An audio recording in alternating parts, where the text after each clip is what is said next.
Hei kõigile ja tere hommikust! Tere tulemast tagasi meie hüperlokaalsesse klassiruumi.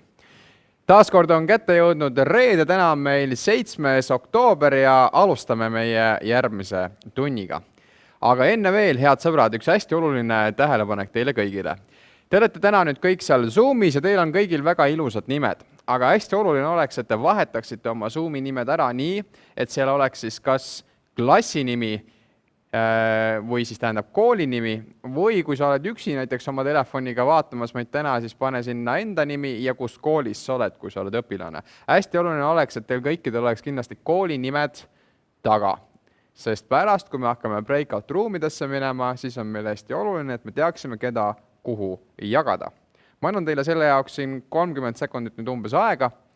See on üsna lihtne, saate oma nime kõrvalt sealt ilmselt 3 täpikest vajutada ja seal tuleb rename funktsioon.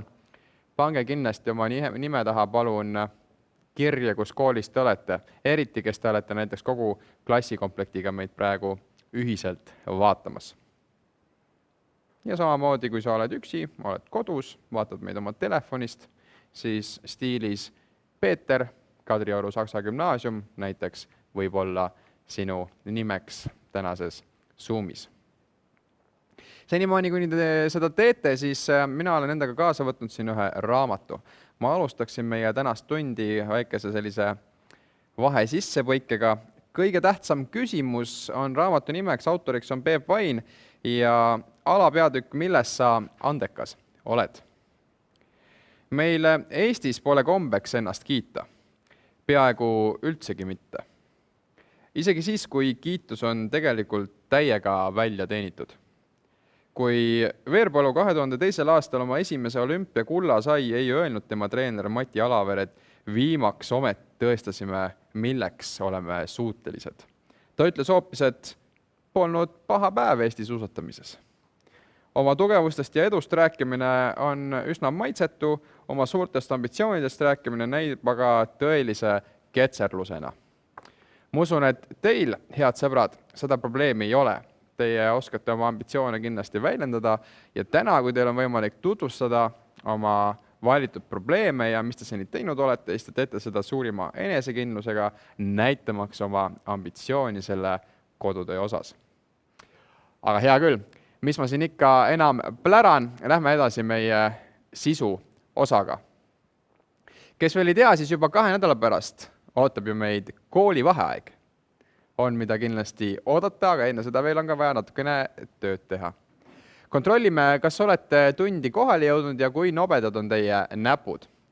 Kõigepealt Slidost teile täna esimene küsimus. Mis koolide õpilased meil täna tunnis kohal on? Olge head, avage endal Slido ja seal on olemas meil valikud teie ees. Ma näen, et siin on juba Paldiski Ühisgümnaasium väga nobedasti hakanud vastuseid kirja panema. Olge head, ma annan teile vähemalt 20 sekundit siin veel aega, et anda märku, mis koolist sa tuled. Ma näen, et Lasnamäe gümnaasium ja Türi gümnaasium mul käib nagu hobuste võidusõit siin ekraani peal, vaadates teie vastuseid. Paldiski Ühisgümnaasiumist on meil kõige suurem aktiivsus hetkel. 44%, 3% vastanutest on meil sealt. Mõni hetk teile veel. Ja hetkel on meil 3 kooli endiselt siin võistlus tules.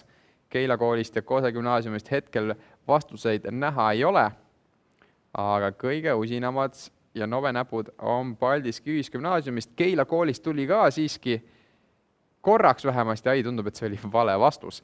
Läks Türi gümnaasiumisse üle, vahetas kähku kooli. Aga, head sõbrad, aitäh teile selle esimese tähelepaneku eest. Paldiski Ühisgümnaasium tundub, et on väga aktiivselt meil täna kohal. Teise asjana kontrollime korraks ka teie meeleolu. Kuidas sa hetkel ennast tunned? See on juba natukene traditsiooniks saanud küsimus meil siin hommikuti. Ikka võib-olla keha ei ole veel valla, mõte ei ole veel valla. Aga mõtle korraks selle peale, kuidas sa ennast tunned. Meil on 5 palli skaala. Ma saan aru, et tegemist on hommikuga, head sõbrad, siin on mõni üks isegi välja toodud, kas ei saanud head und või eile läks CS-is pikale võib-olla või on mõni kodutöö liiga palju ehk olnud, ei ole jõudnud magada piisavalt palju, aga meil on siiski ka, ma näen, mõni 5 olemas, mis on üliäge. Minu kell näitab, et kell on meil 8:36 umbes juba ja teil on enesetunne 5 peal, see on võimas. Aga nii nagu võib eeldada, siis 3 on meil kõige rohkem. Keskmiseks hinnanguks jääb meil küll veidi alla 3, ma annan teile mõni sekund aega, äkki me saame parandada seda keskmist hinnangut siin veel natukene. Kuidas te ennast tunnete? 53 inimest tervet on juba vastanud, väga äge. Mul on hea meel kõiki teid tervitada ja kuna osad teist on ju klassiruumi ka ja ilmselt ei pruugi vastata iga indiviidiga, siis see number on ehk meil isegi veidi suurem. Aga siit me saime väga hea sisendi tänaseks hommikuks. Ma näen, et see keskmine on küll veidi alla 3, aga sellega me hakkame nüüd tööd tegema, head sõbrad. Meil on täna külas mitmed põnevad inimesed. Teil oli tarvis 30. septembriks ära valida probleem, millega te siis tegelete ja tänaseks oli vaja seda probleemi ka juba analüüsida. Me teame, et tervelt 73 kodutööd sai esitatud, see on päris märgatav number. Ja nüüd viimane nobedate näppude voor siia hommikusse, kellel on kodutöö esitatud. Väga lihtne, sinna Slidosse ilmub järgmine küsimus ja seal küsimuses saate anda märku jah, ei või võib-olla. Kui te küsite, mis see võib-olla tähendab, ega mina ka ei tea. Võib-olla esitasin, võib-olla ei esitanud, ei ole päris kindel. Vajutasin justkui nuppu, ei töötanud, koer sõi mu läpaka ära, ei saanud esitada, mis iganes see põhjus võib seal olla. Aga mõni võib-olla meil ka on. Teie kallid vastajad, kes te ei olete vastanud, siis teil on nobedate näppude voor ka kodus tulemas kindlasti, et esitada ära oma esmane kodutöö. Ei ole üldse hullu, kui veel ei ole esitatud, aga olge head, tehke seda kindlasti ka esimesel võimalusel. Aga tervelt 59% 56 hetkel vastanuist on vastanud meile jah. Ja seda on väga hea rõõm kogeda. Mind ennast muidugi pärast huvitab, ma ei tea, kirjutage mulle Instasse, mis see võib olla teie jaoks tähendab. Aga lähme edasi. Täna peaks tulema väga põnev tund, kus me kohtume erinevate poliitikutega. Ja te saate samuti võimaluse tutvustada enda valitud probleeme neile. Ehk siis nagu ma ennem rääkisin, ambitsioon, te saate rääkida väga enesekindlalt teie probleemist. Aga hetkel mina jään korraks vaiki, lähen kulisside taha ja annan sõna hoopiski edasi Kätlinile, kes tutvustab meile lähemalt siis poliitilisi ideoloogiat. Tere hommikust, Kätlin! Tere hommikust! Kuidas sa ennast tunned? Ma tunnen ennast väga hästi. Just, ja kuulakem siis nüüd Kätlinit hoolega, eriti kui Kätlinil meil on täna selline mõnus hääl, mis tõttu kindlasti on põnev teda kuulata. Aga minu poolt kõik, Kätlin, ole hea! Ja aitäh, Roger! Tere hommikust ka minu poolt! Ning mul on rõõm teiega koos sukelduda sellesse põnevasse ideoloogiate maailmasse. Ideoloogia juba iseenesest kõlab nagu üks väga peen ja tähtis sõna. Ja nagu sellest nimestki järeldada võib, siis see tähendab ühte süsteemi, mis põhineb ühel ideel. Ehk siis ta on tegelikult väga lai mõiste. Ja ideoloogiad on sellised vahendid, milleta ei saa läbi ei üksikisikud, mitteformaalsed võrgustikud, sotsiaalsed liikumised, huvigrupid ega ka erakonnad. Kui me tahame elada sellises ühiskonnas koos, nagu me elame, kus meid on ühises keskkonnas nii palju, nagu meid on, siis meil on vaja, et meil mingid väärtused kattuksid. Ja ideoloogiad aitavadki inimesi liita ja nad aitavad neil inimesi poliitikaga liita. Nad aitavad inimestel poliitikat mõista. Samuti ideoloogiad mingis mõttes korrastavad sellist riikide ja parteide vahelist konkurentsi ja koostööd. Aitavad organiseerida siis poliitikat kohalikul tasandil, samuti riiklikul tasandil ja rahvusvahelisel tasandil. Poliitiline ideoloogia on siis see, mis annab mingi konkreetse sihi või eesmärgi, et mille suunas me tahame liikuda ja mida siis järgides need erinevad toimijad üritavad siis tõusta võimule või muuta riiki või muuta ühiskonda tervikuna, et neid variante on tõesti väga palju. Et ideoloogiad, näiteks feminism või mitmekultuurilisus, nad pakuvad välja igaüks erinevaid arusaamu sellest, milline maailm on. Tihti on need arusaamad ka sellised vastandlikud ja nad proovivad siis selgitades seda, milline on see maailm, kus me täna elame ja milline see maailm peaks tulevikus olema. Ja meil ongi täna tunni eesmärgiks mõtestada ja mõista seda, mis poliitikas toimub, lähtuvalt neist ideoloogiatest. Täpsemalt me siis vaatame, millised on näiteks liberalism, konservatism ja sotsiaaldemokraatia. Nii, mul on siin väike kiire arvamusküsitlus ka teile vahele. Mis te arvate, kas poliitikat saab teha ka üldse ilma ideoloogiata? Ja teie variandid on siis, et jah, saab küll, et poliitika võib toimida ilma ideoloogiateta või et ei saa. Et selline mustvalge küsimus, mis on õige, mis on vale.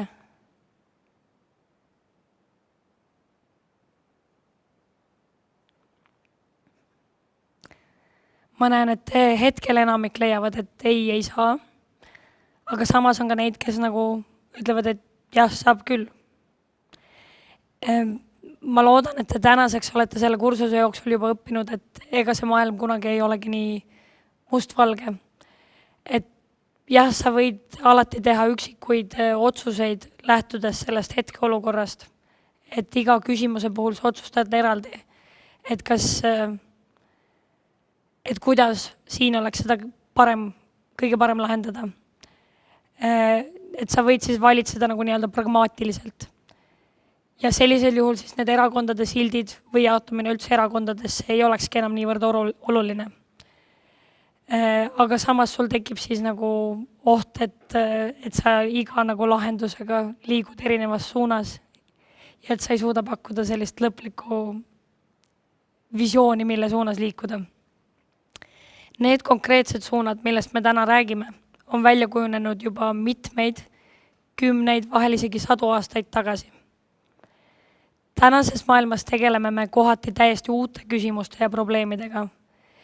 Lisaks ei eksisteeri paljudes lääneriikides enam selliseid massiparteid, nagu kunagi olid. Et see, et sa oled ühiskondlikult aktiivne, võib tähendada ka seda, et sa oled TikTokis aktiivne või sa oled Instagramis väga aktiivne või hoopis Facebookis.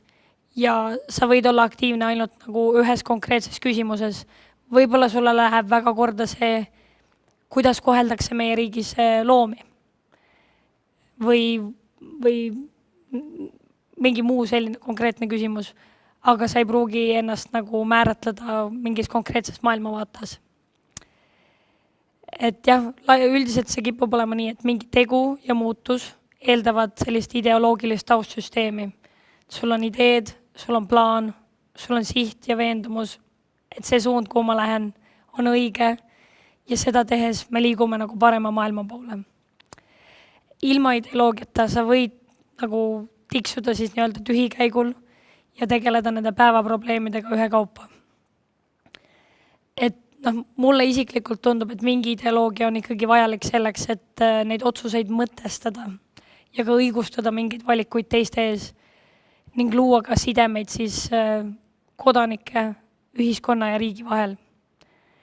Et meil on ikkagi, kui me elame nii suures koguses inimestega koos, siis meil on vaja sellist suuremat plaani või pilti või suunda, mille suunas liikuda. Et see on meile kui inimestele omane. Klassikaliselt jaotatakse siis poliitilisi suundi sellisel skaalal, kus vasakule jäävad üllatus, vasakpoolsemad ideoloogiad ja paremale jäävad parempoolsed ideoloogiad. Me siis esialgu lähemegi natuke ajas tagasi ja räägime liberalismist. Klassikaline liberalism põhineb siis juba 17. ja 18. sajandil levinud loomuõiguse teoorial. Inimestel on loomuõiguse teooriate järgi võõrandamatud õigused, mida neilt ei saa ära võtta. Nagu näiteks elu, vabadus ja püüdlus õnne poole. Inimesel on need õigused siis sünniga kaasa antud. Need ideed küll tekivad juba 17 ja 18 sajand, aga sellise klassikalise liberalismi sajandiks peetakse meil 19. sajandit. Selle mõttevoolu nagu tuum moodustubki siis individualismist ja vabadusest. Toon 2 näidet siia juurde, et Eestis madalad maksud on olnud meil meie liberaalsete parteide üks selliseid olulisi suundi ja Ameerikast saab tuua nagu näiteks sellise maksimaalse individuaalsete õiguste kaitse, näiteks relvaseadus.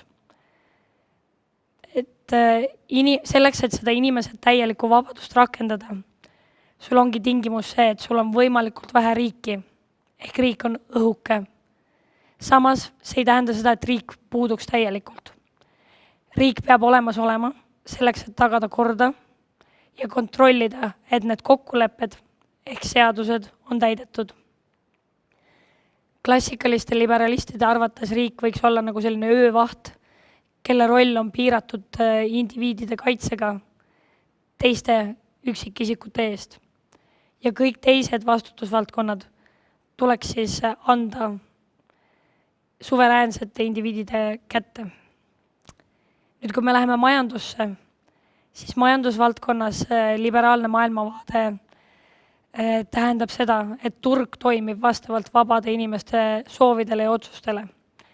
Ehk siis klassikalised liberaalid ütlevad, et valitsus ei tohiks üldse sekkuda sellesse, mis turul toimub. Ja et turg toimib kõige paremini vastavalt siis sellisele nähtamatu käereeglile. Toimub iseregulatsioon. Et sellise süsteemi puhul ei ole raiskamist ega ebaefektiivsust. Ehk riiki ei tohiks majandustegevuses nagu üldse olla. Samuti käib liberalismi juurde selline klassikaline loosung, et iga inimene on oma õnne sepp. Kui me vaatame nüüd natuke seda tumedat poolt, siis õhukesel riigil on tihti probleemideks see, et tekivad turutõrked, et mingeid teenuseid ettevõtted ei soovi pakkuda, sest see pole piisavalt kasumlik. Tekivad suured monopolid, mis ka jätab tarbija nagu kehva olukorda ja liberaalne õhukriik ei suuda tagada, et meie kui üksikisikute õigused on tagatud. Samuti see, et kui sellised suurkorporatsioonid on juba tekkinud, siis riik jääb selles suhtluses nõrgema venna rolli. Tal ei ole nii palju raha, kui on Google'il, Facebookil või kellel iganes. Ja siis ta ei suuda samuti tagada võrdseid võimalusi kõigile oma kodanikele. Samuti ei ole sellisel juhul olulisel kohal nõrgemate ja vaesemate aitamine riigi poolt. Sest see loogika ütlebki, et kui inimene ei suuda ise majandusliku heaoluni jõuda, siis ta on selles süüdi. No alati keegi peab ju süüdi olema.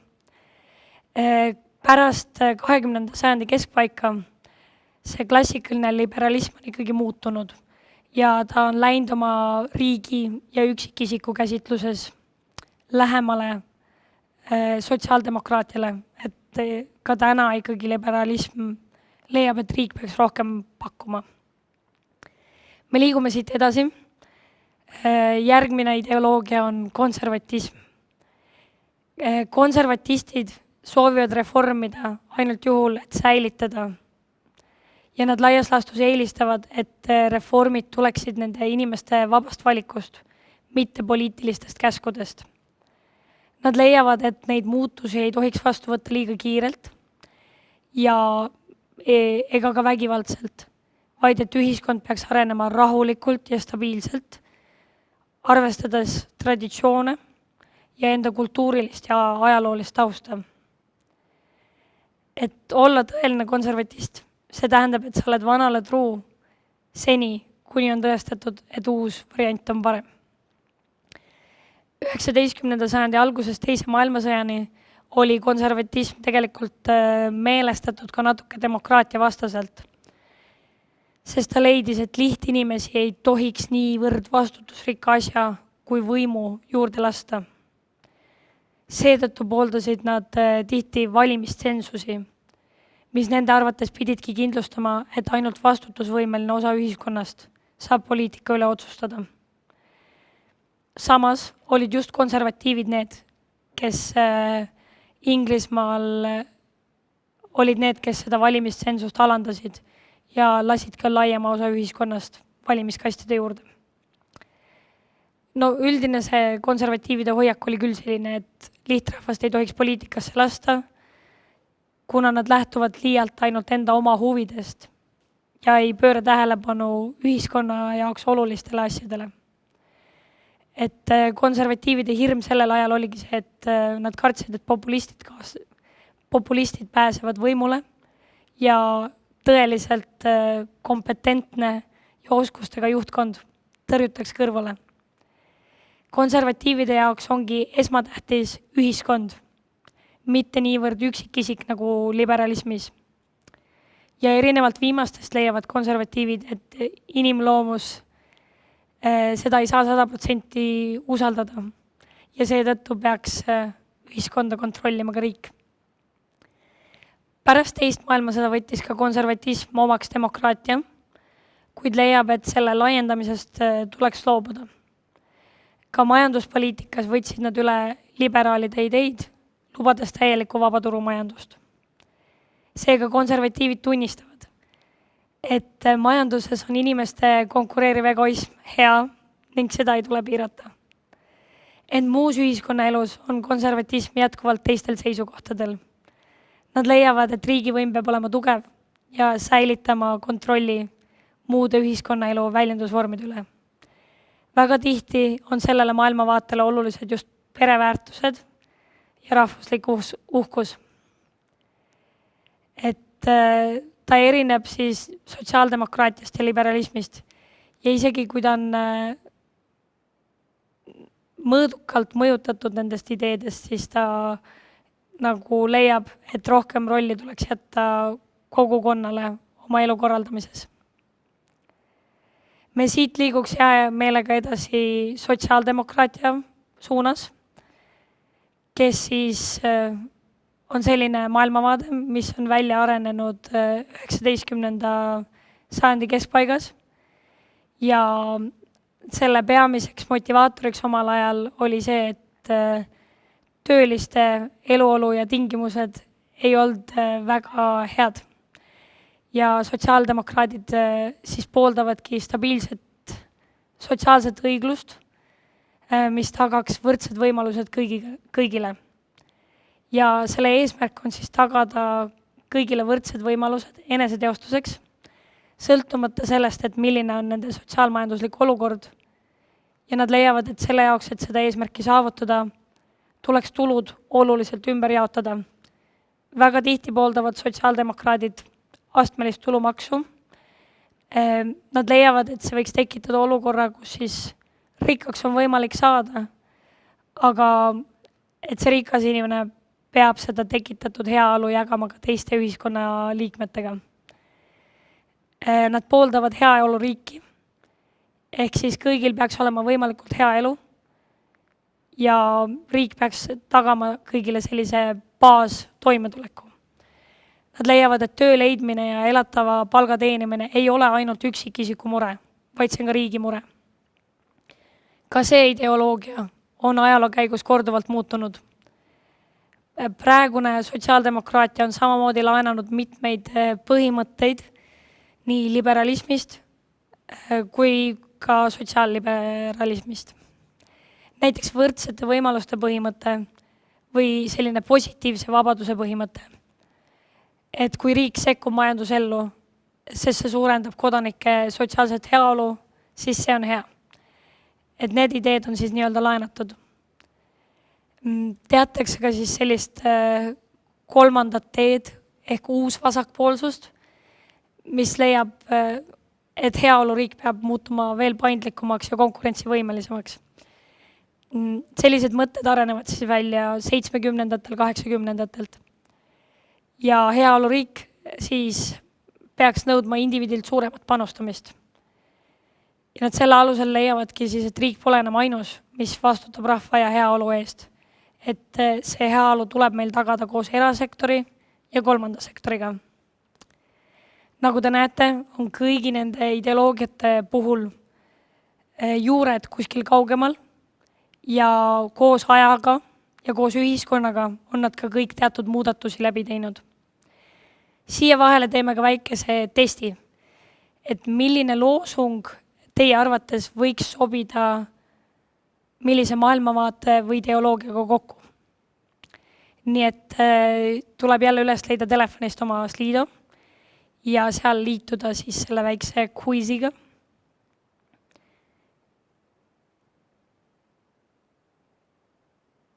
Nii, natuke ootame, et kõik ilusti kohale jõuaksid.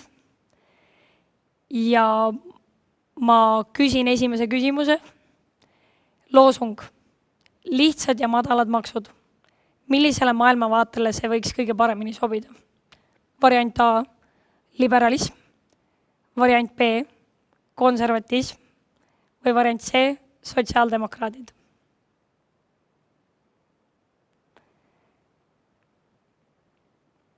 Kellele selline loosung võiks kõige paremini sobida?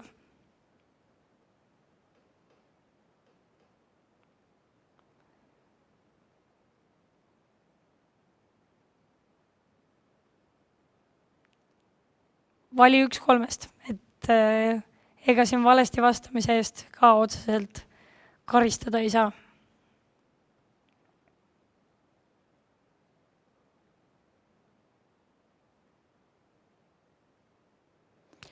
Nii, ja õige vastus siis tõesti on, et see loosung sobib kõige paremini liberalismile.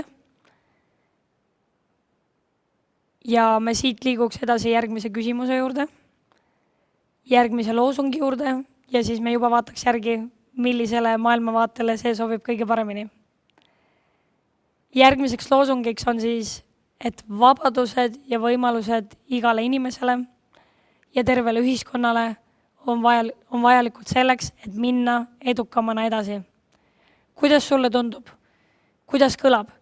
Kas seda võiksid öelda liberaalid, konservatiivid või sotsiaaldemokraadid?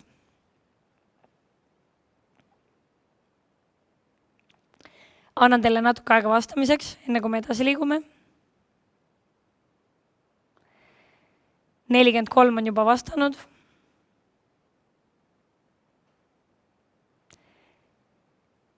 Nii, väga hea. Selle loosungi puhul tõesti jah, see sobib kõige paremini sotsiaaldemokraatidele. Võtame siit edasi kolmanda loosungi. Tugev perekond on ühiskonna alustala, mis põhineb esivanemate austamisel ja põlvkondade vahelisel lõimumisel. Kes võiks niimoodi öelda? Kas need võiks olla liberaalid, konservatiivid või sotsiaaldemokraadid?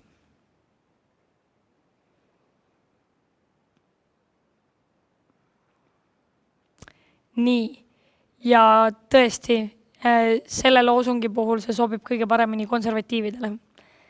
Et peaks ütlema, et selle lühikese küsitluse põhjal saab öelda, et orienteerute maailmavaadetes päris hästi.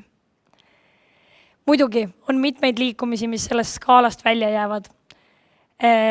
Rohelised erakonnad on uus nähtus ja paljudes Euroopa riikides on nad väga mõjuvõimsad ja nad on esindatud ka parlamendis.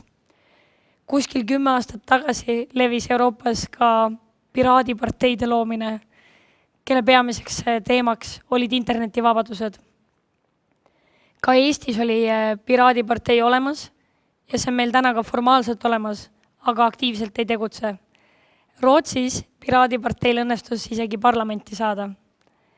Nii et see skaala, mida ma kirjeldasin, võib öelda, et ta on mingis mõttes ajast maha jäänud, aga samas pole ka keegi pakkunud asemele sellest täpsemat mudelit. Nii et me jätkame selle kasutamist.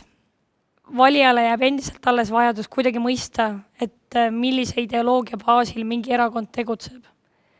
Samas, isegi kui see ideoloogia on olemas, siis erinevatel põhjustel võivad erakonnad tihti teha otsuseid, mis poliitikateaduste järgi ei peaks nende maailmavaatega üldse kokku minema. Nii, see on minu poolt see lühike ülevaade nendest poliitilistest ideoloogiatest ja me jõuamegi lähemale hetkele, kus me tahame minna lahku, et me tahame minna koolide kaupa eraldi breakout ruumidesse. niimoodi, et igas breakout ruumis on siis ka üks meie tänastest külalistest. Ja seal breakout ruumis siis iga rühm võiks külalisele tutvustada, öelda, mis probleemi nad on oma kursuse projekti jaoks valinud. Ja selleks on siis aega 20 minutit, et rühmade arv ühes klassiruumis võib olla natuke erinev ja siis sellest sõltub ka see, et kui palju on poliitikul võimalik täiendavaid küsimusi küsida. Ja enne veel ma tulen siia Kätlini kõrvale. Üks teadaanne teile kõigile, head sõbrad, taas kord. Kõik, kes te Zoomis olete, olge head, tehke kindlaks, et teie nime taga oleks olemas, kus koolist te pärit olete. Meil on päris palju inimesi, kellel ei ole hetkel kooli nime taga, olge head, tehke seda, siis me saame teid alles sinna breakout ruumi saata. Vaheinfona meie varasemad küsimused, mida meil siin Kätlin läbi viis. Ketriin oli kõige kiirem nendes küsimustes kõikides, nii et sulle väike niks ja tubli töö, aga 10 sekundit nii kaua, teised hakatakse vaikselt sinna breakout ruumidesse laiali saatma. Poliitikud saavad seal ennast kohe varsti tutvustama hakata, enne kui te hakkate tutvustama siis enda probleeme. Aga pange kindlasti nüüd nimede taha koolid ja me kohtume, oli 20 minutit või? Just. Noh, siis tšutšu frei.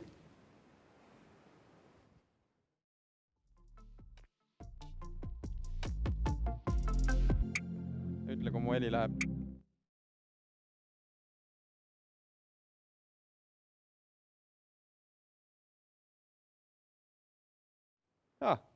Tee juba tagasi. Tšau, ma siin uurisin natukene põnevaid raamatuid. Ma loodan, et teil on arutelud kenasti peetud. Kuulsite põnevaid mõtteid ka meie poliitikutelt. Mõned sekundid jäävad teile veel aega koguneda. Ma tean, et internetiühendus üle Eesti võib olla nii, nagu ta on. Läheb mõni sekund kellelgi kauem aega selleks, et liituda tagasi siia üldruumi. Aga kõik, kes te siia juba liitunud olete, siis teage teie, et meie hakkame siit kohe-kohe koos külalistega siis 4 probleemi vaatama. Nende hulgas siis, mida ka teie saite valida ja teie austatud poliitikud, kes te meil siin kohal olete, ma annan teile ka märku, et kohe-kohe tulete teie siia suurde plaani minu asemel või siis minuga koos ja hakkame teiega kohe jutustama, laseme veel mõnel hetkel inimestel liituda. Ja nüüd on paras aeg anda mulle märku, head sõbrad, et esimesena on meil siin Lavly Perring ja Jaak Juske ja ma saan teile öelda tere hommikust ja ma loodan, et te olete kenasti ka videos olemas ja näen teid väga hästi. Kui teie mind kuulete hästi, näidake mulle korra pöialt. Kallid, olemas, näete mind väga hästi. Super. Tere hommikust ja läheme siis edasi meie sellise teksti osaga. Ma korraks meie siin laivi poole pealt pean vaatama tagantpoolt inimestele otsa, kõik noogutavad mulle rahulikult ja super luks. Esimeseks probleemiks, mida me lahkame ja millele proovime siis lahendusi pakkuda, on narkootikumide tarbimine noorte seas.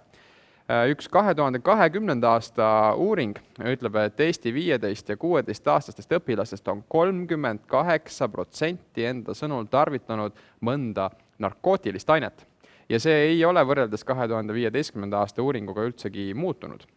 Sagedamini kasutatunud ained on näiteks kanep ning rahustid või uinutid, mis on siis võetud ilma arsti korralduseta. Ja kui kanepi tarvitamine elu jooksul on vähenenud umbes 5%, 26%, 21%, siis rahustite ja või uinutite tarvitamine on sagenenud tervelt 9%, 15%. Ja nüüd, head Lavly ja Jaak, selle põhjalt, kuidas te üldse ise praegu tunnetate, kui suure skaalaga probleemiga teie jaoks on tegemist? Annan esmalt võib-olla siis näiteks Lavly sulle sõna.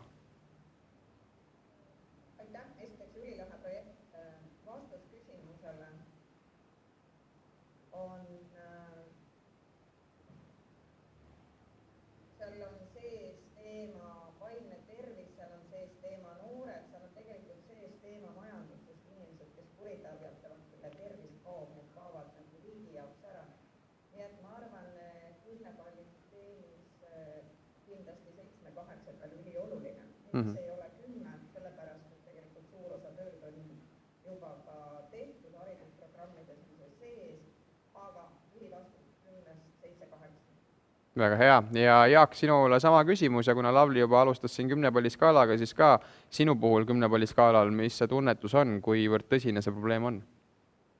Ma arvan, et see mure on selgelt ajas kasvades seda suurenenud. Tõepoolest seostus väga otseselt noorte vaimse tervise teemaga. Et kui me enda rühmas noortega kohtusime, just siis vaimse tervise teema neid kõnetas kõige rohkem, et on seotud ka pingetega koolis, stressiga ja noortele infoks, et just Riigikogu siis vastu selle aasta alguses väga olulise seadusemuudatuse, mis võib-olla seda muret natuke aitab leevendada, mis puudutab siis vaimse tervist, mis on kahtlemata narkoteemaga seotud. Ja muudatus selles, et kui senimaani võisid alaealised pöörduda psühhiaatri poole ainult koos vanemaga, siis nüüd saavad noored, kel on mure oma vaimse tervisega otse arsti poole pöörduda. See on väga tänuväärt ettevõtmine. Mäletan ka ise erinevatest organisatsioonidest sellega kokku puutunud ja lõpuks on see võimalus nüüd noortel olemas, aga Lavly, Jaak tõi siin välja just ühe sellise paranduse võib-olla siis meie Eesti riigis, mis võib-olla natukene toetab seda probleemi, mida me siin käsitleme, aga kui sa nüüd ise peaksid mõtlema, siis mis on veel tegemata või mis oleksid võib-olla need esmased vajadused, mis samme on vaja astuda selleks, et natukenegi liikuda selle probleemi vähendamise suunas? Meie grupis oli see kõige enam levinud teema ja ma ei saa ütlemata jätta, et ma olen see inimene, kes 99. aastal oli Eesti ainuke narkoprokurör. See oli minu valdkond 5 aasta jooksul. Tervitasin ma lõpuks tänaval kõiki vastutulevaid Eesti narkomaane, nemad tundsid mind ja mina neid ja see ei olnud üldse naljakas, vaid valus, sest mis toimus 90. lõpus oli karm. Ma arvan, et palju asju on tehtud, nagu ma ütlesin, aga jällegi püüdes vastata konkreetsele küsimusele, ees on noorel ei loba.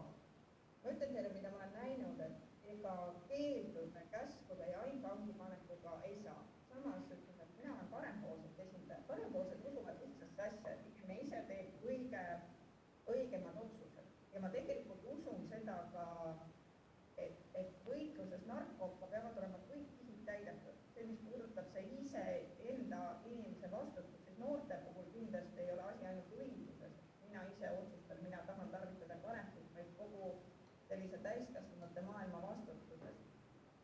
Aga mida tuleb veel rohkem teha, on, et sa saad teha otsust, mis on sulle endale kõige parem siis, kui sul on selleks teadmised. Ja teadmised on sul siis, kui see on väga selgelt tugevalt igal pool kooliprogrammi osa. Mitte ainult see, et me ütleme, et narkootikumid on paha ja selle tagajärg on vaimse tervise halvenemine, vaid ma ütlen väga teaduslikult, väga biokeemiliselt, anatoomiliselt, et igast ainest jõuaks nagu noortele kohale see vastus küsimusele, miks. Miks ei peaks tarvitama? Teine kiht, millega kindlasti peab tegelema, on õiguskord, mis on ka nagu väga-väga oluline. Pikalt võib-olla ei ole mõtet seal rääkida. See on selline üks kuritegevuse osa ja seal tuleb kindlasti panna kõik oma sihid nendele valdkondadele, mis kõige rohkem aitab. Tuleb tegeleda kõige fentanüüli, kõige karmimate toimeainetega. Need, kes müüvad, need, kes suures koguses vahendavad, nendel peab olema ikkagi ka see, et tõepoolest võetakse ära nende vara, et seda ei saaks uuesti panna narkoturgu. Ja seal loomulikult on ka see vastutus, et longimineku tagajärg. Nii et õiguskorra puhul tuleb võtta ära vara, teha rahvusvahelist koostööd ja nii edasi. Ja võib-olla selline kõige üldisem ühiskondlik teema ongi see, et sellega tuleb selles mõttes tegeleda, et mitte nagu ainult rääkida, vaid hoida seda kogu aeg fookuses. Ja jällegi näidata selles mõttes tagajärg, mis puudutab vaimset tervist, jällegi väga hea tulema on see, et ei peaks minema ema või isaga psühhiaatri juurde, aga kindlasti mõelda veel rohkem noortele neid variante, kuidas seda abi leida, mitte nii, et on juba nagu politseid ja hanglad ja nii edasi meie sõnavaras, vaid ikkagi see, et ennekõike vajab inimene abi. kõikvõimalikud anonüümsed sellised kabinetid, et sinna ikkagi juurdepääs on endiselt kehva. Väga hea, ma korraks Lavly katkestan sind, korraks lähme Jaagu juurde ka kiiremaks selliseks remargiks. Meil on aeg siin üsna piiratud kahjuks selleks vestluseks, et Jaak, võib-olla mõni mõte siia, et selleks, et narkootikumide tarvitamist vähendada, mis need järgmised sammud sinu hinnangul olla võiksid?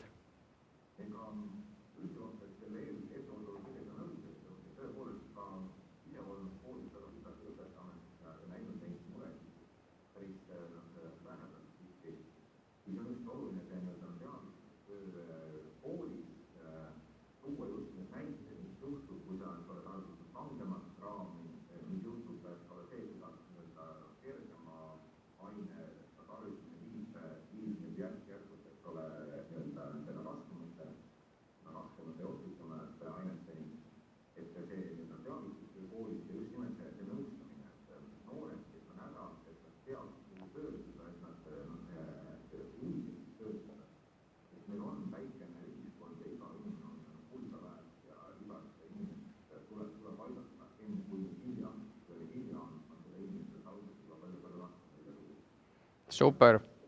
Suur aitäh, Lavly ja Jaak. Ma pean kahjuks hetkel tõmbama meie arutelu siin kokku. Igale tandemile mul on siin 7 minutit antud. Ma loodan, et me neid arutelusid saame mõnes teises kohas veel edasi pidada. Aga teie, head noored, lähme nüüd korraks Slidosse, tuleb teile küsimus.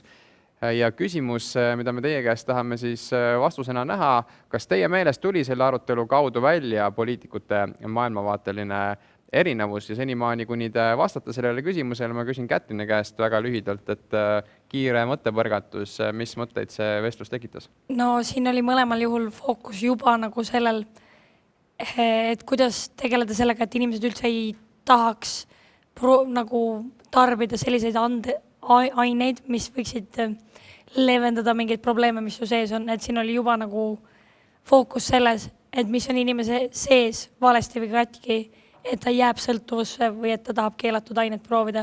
Et see fookus oli pigem seal ja mitte nii väga sellel, et miks need ained üldse kätte saadavad on ja nii edasi. Aitäh sulle, Kätlin, selle vaheremargi eest ja aitäh teile kõigile ka vastamise eest. Ma näen, et siin valdav enamus ütleb jah. Ma lasen, Kätlin, sinu korraks nüüd tagasi istuma ja meie, head sõbrad, saame minna edasi meie järgmiste külalistega. Järgmisena on mul hea meel tuua sisse järgnevad inimesed. Ma vaatan taaskord meie tehnilise toe poole, et kas sealt on meil kõik valmis ja okei, selleks, et minna edasi. Senimaani meie järgmised poliitikud saavad panna ennast valmis, kohe asume teiega ka vestlema põnevatest teemadest.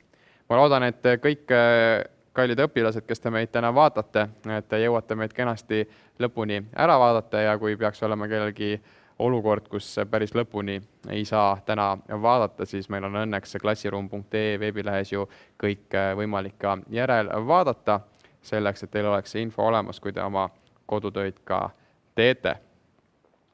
Aga ma näen pildis muudatusi, mis tähendab seda, et meil on Johanna-Maria kenasti olemas, tere sulle. Ja ma küsin, kas ka Tarmo on meil olemas, ma hetkel pilti ei näe, kas sa oled meil heliga olemas? Oled olemas. See on hea küsimus, see võib olla nii läpaka küsimus kui ka Zoomi enda küsimus, aga hetkel ma arvan, et isegi ei ole hullu, sa vähemalt kostud meile, nii et ma saan niimoodi edasi minna. Meil on siis külas Tarmo Kruusimäe ja Johanna-Maria Tõugu ja seekordseks probleemiks, mis me teie kahega arutame, on siis kõrghariduse rahastamine. Teema, mis viimastel aastatel on ka meedias palju esiplaanil olnud. Hetkel on ülikoolid rahulolematud, neil on raske tagada praeguse rahastusmudeli juures õppe kvaliteeti, kõiki erialasid pole võimalik töös hoida, tudengid ei soovi jällegi tasuta õppest loobuda, aga ülikoolid tahavad võimalust elujõuliselt majandada. Ülikoolid on maalinud üpriski sellised sünge pildi, ma ütleks, juhul, kui näiteks rahastusmudelit hetkel ei muudeta. Eesti näiteks taganeb teadmistepõhise ühiskonna loomisest, nutika majanduse ja targalt toimiva riigi ülesehitamisest on olukord, kui ülikoolide rahastamise mudel ei muutu. Eestis kahaneb võimekus teadmistepõhiseks avalikuks demokraatlikuks debatiks, on lausa öeldud. Ingliskeelsed teaduse rahastusvõimalused on väidetavalt hetkel paremad ja fookus läheb tulevikus sinna. Aga ma annan kõigepealt Johanna sulle sõna. Kui suur probleem sinu hinnangul hetkel on ülikoolide kõrghariduse rahastus siis täpsemalt?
Aitäh sulle, Johanna. Tarmo, mis sa ütleksid, mis saab meie kõrgharidusest lähema, ma ei tea, 5 aasta jooksul näiteks?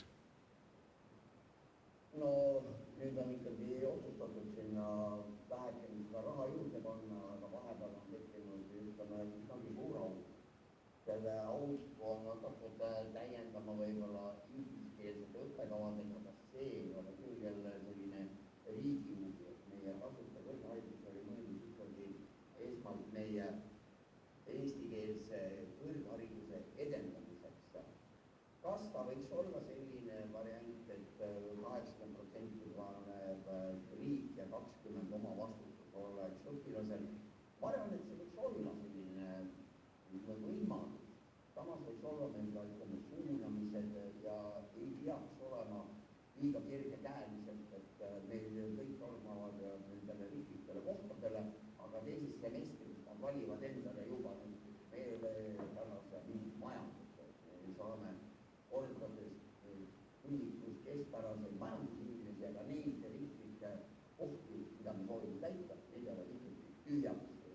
Ülikoolid ja üliõpilased ja riik ja loomulikult oleks vaja ka, et ettevõtjad ikkagi leiaksid motivatsiooni teadust rahastada. Ja aitäh, ma küsin järjeküsimuse sulle kohe, et kas võib siis öelda, et tulevikus tudengid peavad arvestama mingisuguse õppemaksuga? Need debatid meil käivad. Isamaa oli see, kes võitles selle eest, et tasuta eestikeelne kõrgharidus oleks kättesaadav ja siis ma arvasin, et selleks üheks takistuseks on õppemaks, aga praegusel kujul on ikkagi lõhkise küna ees, nii et vaatame, kuhu need debatid lähevad. Kas tuleb 20% sinna või me leiame mingi muu nafta, millega seda kõike kinni maksta. Aitäh! Ja aitäh. Johanna, mis sa ise arvad sellest 20-80% metoodikast?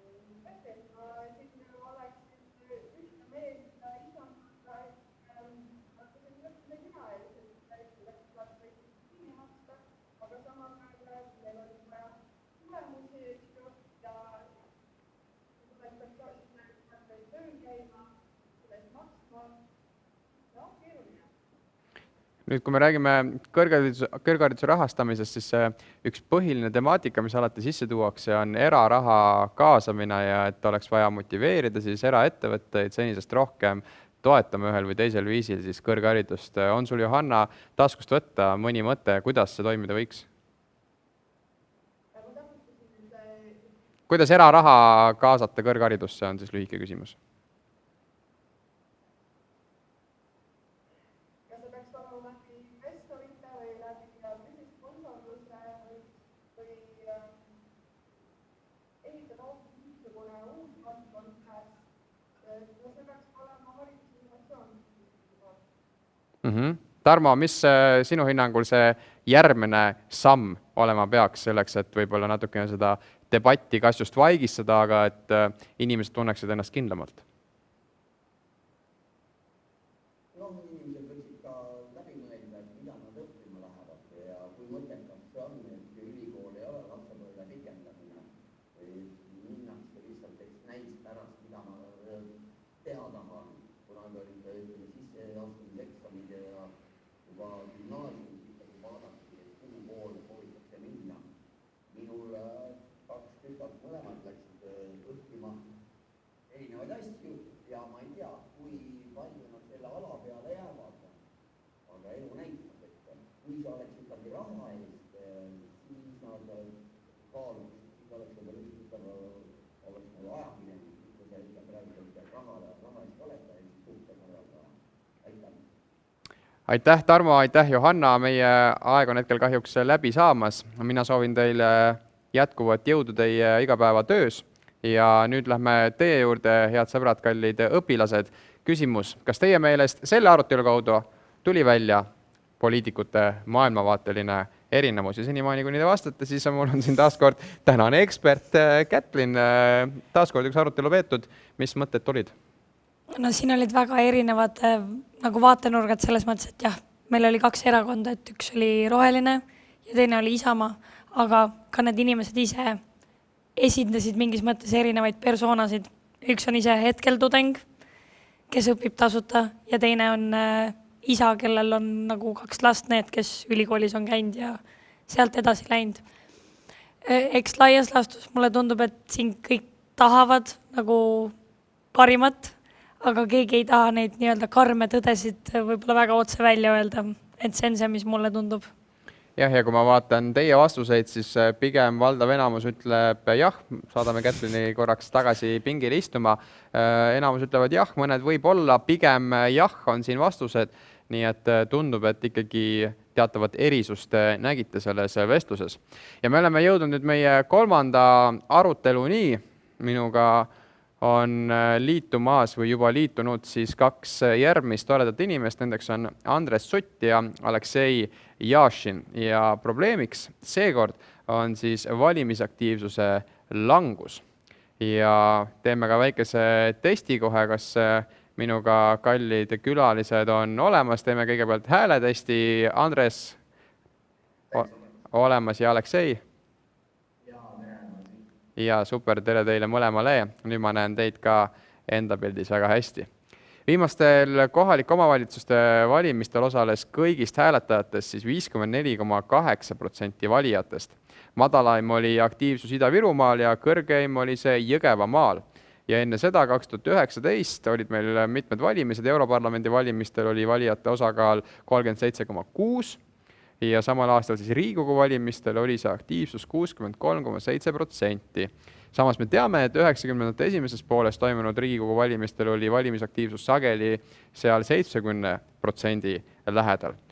Mis te arvate, ma lähen kõigepealt siis Aleksei sinu poole, et kas valimisaktiivsuse tase, mis meil hetkel siin vastu kangastub, kas see on millegagi, millega me saame rahul olla?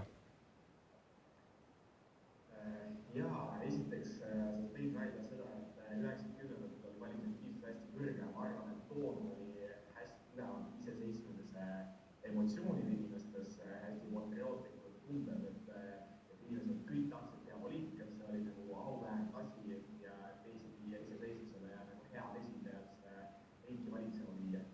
Hiljem see aktiivsus langes ja minu meelest praegu on nagu stabiliseerunud, et tegelikult kui vaadata seda jõudstat asju, et kõrge tutvus Riigikogu valimistel nagu jälle tõusmas nii 1-2% vahet, et see nagu väga suurt rolli mängib. Mina läheks sinna, et vaataks, et mis erinevad on, et naised valivad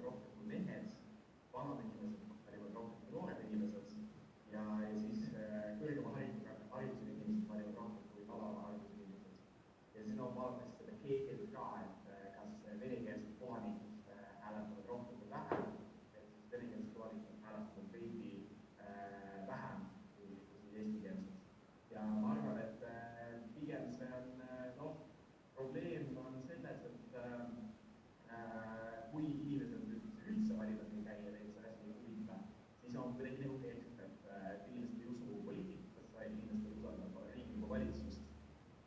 Ja kindlasti see on oluline teema ja peab pingutada selle nimel, et inimesed tuleks ja listaks sedeli uuriti valimispäeval, siis paneks ID-kaarti lugejasse. Ja jällegi ma ei näe, et see on midagi sellist kriitilist, et top 10 Eesti probleeme. Pigem see nii hull ei ole. Aitäh sulle. Andres, kuidas sulle tundub, kas hetke valimisaktiivsuse protsendid on meie jaoks rahuldavad või kuidas üldse saada inimesi rohkem valima, et võiks ju eeldada, et demokraatia edukaks toimimiseks meil oleks vaja, et see protsent oleks suurem. Paljud inimesed ütlevad, et kui sa tahad kurta vinguda, eks ole, et siis mine anna oma hääl ka, aga kui seda liiga palju ei anta, siis oleks võib-olla ükskõik, seda arvavad mõned inimesed, et mida sina nendest numbritest välja loed hetkel? Ma arvan, et mida kõrgem on see protsent, mis ise kõrgis, seda parem tegelikult on ja lõppkokkuvõttes, mida me rääkisime saab klassijõudis ka, et kui oluline üks hääl on hästi oluline.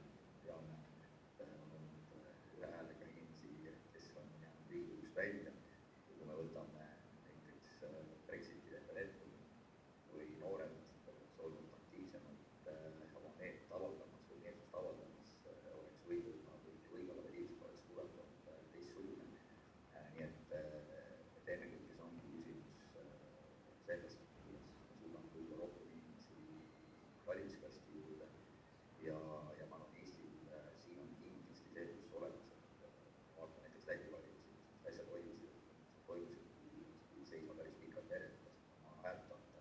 Meil saab e-hääletada ja varsti saab hääletada ka nutiseadmes küll mitte järgmiste Riigikogu valimiste või ka pärast seda, et ma arvan ka need tehnilised lahendused aitavad kindlasti edasi.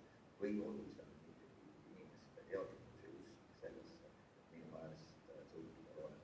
Ja natuke oli meil juba sellest, et kui selgelt ja lihtsalt kätte saada erakondade programmid, et ma ütlen, et ka seal oma erakond tegelikult soovib, et kõige paremini jõuab valija ja eriti ka nende, kes veel kõhklevad enda otsust, kelle poolt oma hääl on. Jah, eks lähenevate Riigikogu valimiste kontekstis on iga valija, kes tänaval ringi kõnnib, kindlasti tema tahab ka, ma kujutan ette tänavapildis näha mingit reklaami, mis on justkui talle suunatud ja kui mingi hea grupp sealt välja jätta, siis võib-olla ka tema tunnetab, et mulle niikuinii midagi ei lubata. Aga Aleksei, mis sa arvad selles osas, et kuidas siis inimesi valima meelitada ja kas valimised on üldse seksikad hetkel? Ma arvan, et tegelikult kurb pilt on see, et viimasel ajal on kuidagi nagu parlamentaardemokraatias, mitte ainult Eestis, üle Euroopa ennast natukene nagu naeruväärseks mänginud, võib-olla poliitkultuur on veits langenud, et rohkem on mingi show peale kui tegude peale. Ja see on kindlasti kurb ja ma arvan, et see mõjutab valimisaktiivselt negatiivselt. Ja siis selle, kuidas mõjutada selle, kuidas tuua inimesed päriselt välja, mobiliseerida oma valijaid, ma arvan, et Eesti 200 on näiteks läinud rohkem sotsiaalmeedia põhiseks, aktiivsemaks igal pool Instagramis, TikTokis ja edasi, et kuidagi kutsuda sealt inimesed tutvuma meie programmiga, mida üldse huvi tundma. Ja teiseks on nagu prioriteetsete teemade hulgas, näiteks kui räägime noortest, kes hääletavad vähem. Meie top teemad on näiteks haridus, vaimne tervis, roheline tulevik, roheline energia. Kõik need asjad, mis idee poolest küsimustega noori huvitavad ja siis kui nagu kommunikeerida seda kanaleid, siis kus on noored, siis me väga loodame, et suunab inimesi vähemalt kas mitte neid valima, aga siis vähemalt, et näiteks suunab rohkem huvi kui seesama poliitikul Instagramis, TikTokis ja nii edasi. Aga teised parteid kahjuks rohkem nagu panustavad selle peale, kes rohkem hääletavad, sest kui vanemad inimesed hääletavad rohkem, siis on vaja rohkem pensionitõusu lubada ja nii edasi. Ma arvan, et nemad nii tuleb valima, et oleks kuidagi nagu riik strateegiat parandada niipidi, et oleks meelega hääletada vähem. Ja aitäh, Andres, viimased 30 sekundit. Aleksei vihjas siin natukene sellele, et parlamentaardemokraatia võib-olla väärtus on veidi langenud. Kuidas sina hindad, et viimase 2 aasta toimingud Eestis, kui siin on tehtud igast palagani tortidest muude põnevani välja, kuidas see on mõjutanud valijate soovi tulla valima? Parlament on ju peegelpilt Eesti ühiskonnast, et 101 inimest sinna valitud, see on 101 tihti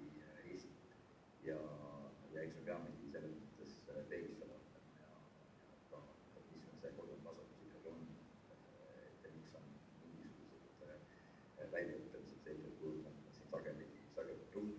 Aga minu meelest selle enam on tegelikult oluline, et inimesed vanusest sõltumata tuleksid valima ja annaksid oma häälega tegelikult mandaadi nendele, kes soovivad päriselt Eesti ühiskonda edasi viia, kellel on kogemus ja teadmised, kes on ennast tõestanud. Nii et selles mõttes on järgmised valimised hästi olulised Eesti tuleviku. Aleksei ja Andres, suur aitäh teile tulemast, jõudu ka teile, teie töös. Meie lähme tagasi meie õpilaste juurde ja kutsume Kätlini siia minu kõrvale. Niikaua, kuni te saate taas kord vastata küsimusele, et kas siin tuli kuidagi arutelude välja poliitikute erinevad maailmavaated, siis Kätlin, mis sulle peegeldus meie vestlusest? Et see on mõlema arvates probleem, võib-olla mitte kõige põletavam probleem.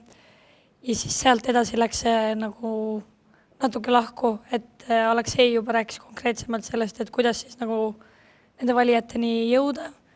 Ja Andres natuke sellest üldisemast pildist, et kummagi puhul me minu meelest päris lahendusteni veel ei jõudnud ja olles ise ühiskonnaõpetuse õpetaja, siis ja mida me ka siin kursusel natuke käsitleme, ongi see, et üks osa sellest, et demokraatia toimiks, ongi seesama, et kelle poolt see lahendus võiks tulla, et inimesed rohkem valiks, on ka osaliselt inimesed ise.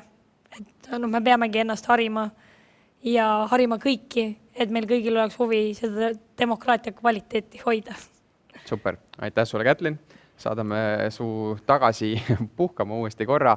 Aga tõepoolest, kallid kuulajad, need erinevad arutelud näitasid väga hästi, et meil on kõigil erinevad maailmavaated, erinevad suhtumised, erinevad lähenemised. See ei tähenda, et me ei saa selles keskkonnas leida ühisosa ja ühisosa leidmise kunst, see poliitika ongi. Mis puudutab valimisi, siis mulle meeldib alati noortele inimestele öelda, et kui sa tahad Delfi kommentaariumis või kuskil kurta või üldse võiks öelda isegi, et vinguda selle üle, mis meil siin ümber toimub, siis kui on juba iga sealmaal, et saab valima minna, siis see peaks olema miinimum, mida üks inimene teeb enne, kui ta üldse hakkab korralduse üle kurtma. Olles ise ka näiteks valimisea langetamise osas võidelnud, et see toimuks kohalikul tasandil, siis mina olen seda usku tõesti, et kui sa oled kohalikul tasandil vähemalt 16-aastane või Riigikogu valimistel vähemalt 18-aastane ja need on meil ju märtsis tulemas, siis mine kindlasti valima. Tänan, meie hakkame siin vaikselt lõpetama. Täname siis kõiki, kes oma probleemi analüüsid on kenasti esitanud. Kes veel ei ole teist seda mingil põhjusel jõudnud teha, siis tehke seda palun esimesel võimalusel. Igale rühmale loositakse välja üks probleemi analüüs, mille on teinud teised õpilased ja järgmise nädala iseseisvaks tööks teile ongi kellegi teise tööga tutvuda ja neile siis tagasisidet anda. Mis te arvasite, millised on kitsaskohad, mis te seal märkasite? Tagasiside jaoks on olemas eraldi tööleht, kus ongi lihtsalt 5 väidet. Teie ülesanne on iga väite taha anda numbriline hinnang, skaala on 1-5, koos siis väikese selgitusega sinna juurde, miks just selline valik nendele hinnangutele. Täpne juhend siis koos tagasisidestatavat tööga tuleb teile ka e-mailile juba mõne päeva pärast, täpsemalt esmaspäeval. Mina aga teen teile ühe suure niksu, ühe suure kummarduse, ütlen au revoir, tänan teid, meeleolukat reede jätku, ilusat nädalavahetust ja kohtume juba järgmine reede. Tšau, paka!